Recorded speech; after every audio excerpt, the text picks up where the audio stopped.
伫咧白色恐怖时期夺走的，毋若是济济屈打成招、白白枉死的性命，也互受难者的家属一世人艰苦，也着爱受到别人的支支嘟嘟。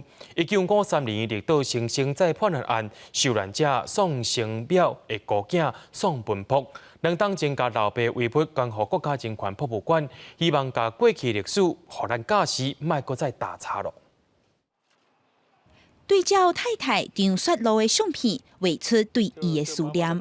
图的后壁有老话，写讲要留予后生宋文博。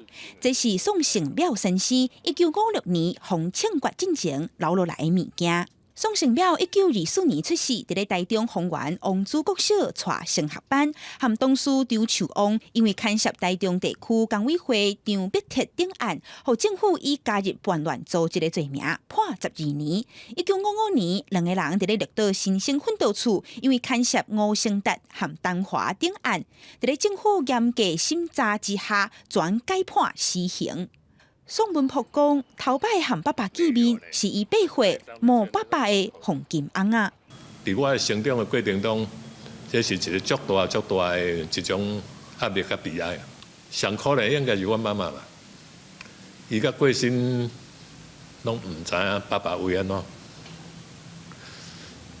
这是我真唔甘的代志。 宋文博坐伫咧王子国小，即间爸爸互带走的教室。 到大心要真酸，伊是希望未来即间伊带到23岁才离开的学校宿舍会当保存落来。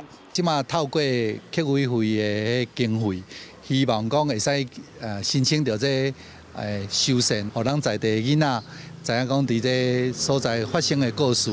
王子国小每年就满100岁。 宋文博先生讲，失去的亲情无法度弥补，不如个透过历史建筑的保存，互遭受迫害的心酸故事，会当互人谨记在心，也提醒后辈唔好搁再脚步打叉。